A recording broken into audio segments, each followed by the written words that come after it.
Leon Draisaitl just admitted something most superstars never say out loud. He wants to get yelled at. Let's start with the comments themselves, because they say a lot about where Draisaitl's head is at right now. Speaking on the media tour, he was asked directly about new head coach Mike Babcock, and he didn't offer some safe, generic answer. Here's exactly what he said.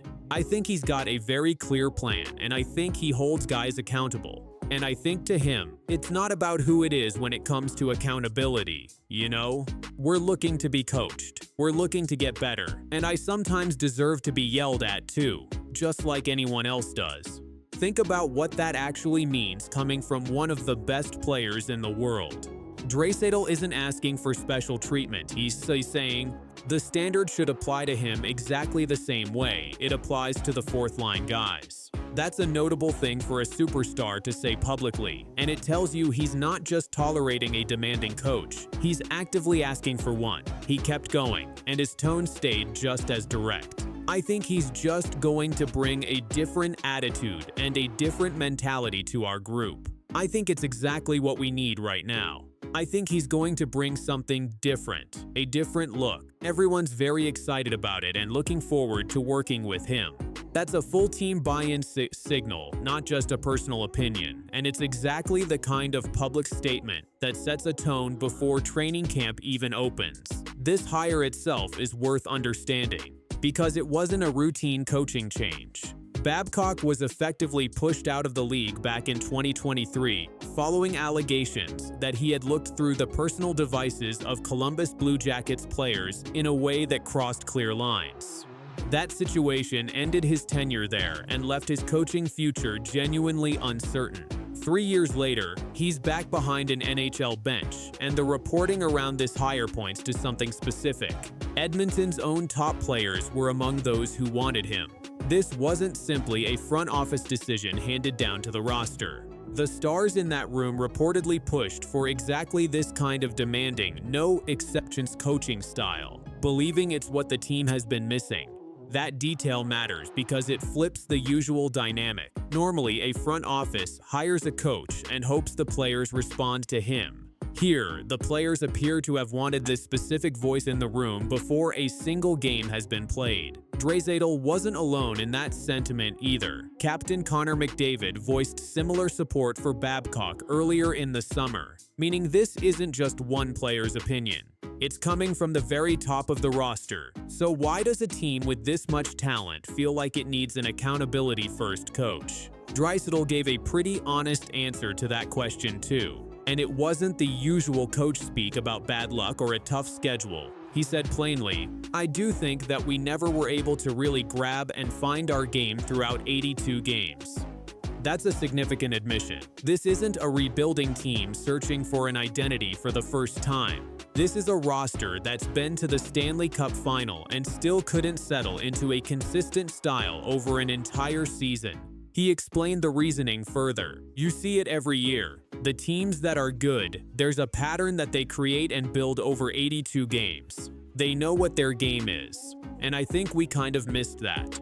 We never really found what we were as a group." That's Draisaitl pointing directly at structure and identity, not talent, as the missing piece. The comparison being drawn around the league backs that up.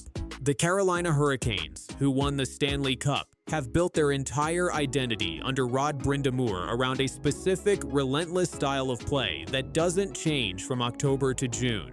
Tampa Bay has done something similar under John Cooper for years.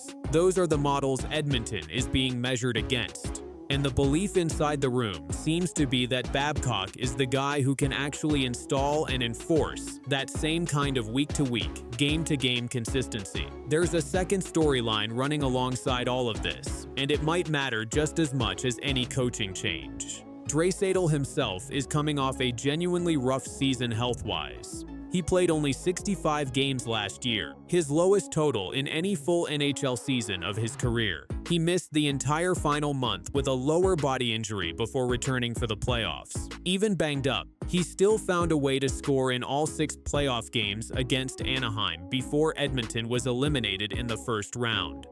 That's a remarkable level of production to maintain while working through an injury, and it says plenty about his ability to perform even when he isn't at full strength. Look at the full season numbers and the larger point becomes clear. In those 65 games, Draisaitl posted 35 goals and 62 assists for 97 points. Extrapolate that kind of pace across a full 82-game season, and you're talking about legitimate MVP caliber production. The real question for Edmonton this year isn't whether Draisaitl can still play at an elite level. Nobody questions that.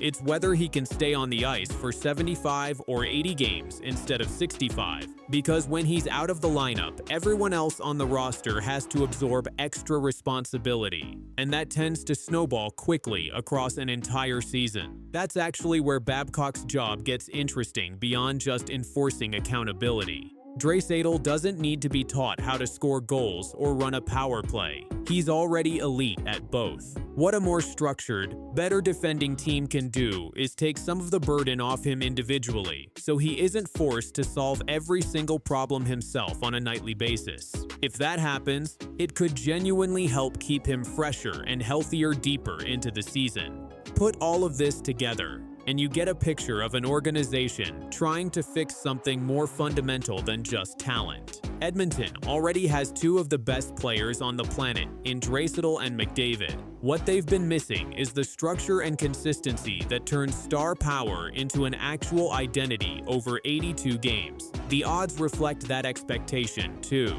According to DraftKings Sportsbook, the Oilers currently sit as the fourth highest favorite to win the 2026-27 Stanley Cup. That's real optimism from the betting market, and it lines up with the message coming from inside the room. A belief that the right voice behind the bench, combined with better health from their franchise players, can finally push this group past the first round. Of course, there's a genuine test still ahead. It's one thing for a player to say he welcomes accountability in the middle of an off-season media tour, sitting far away from the pressure of an actual losing streak. It's a completely different thing to actually accept that same tough coaching in real time, when the games matter and emotions run high. Whether that buy-in Draisaitl is talking about right now actually holds once the season gets tense is the real question nobody can answer yet. And it's exactly the kind of storyline worth revisiting once the games start counting. Here's what we know for certain.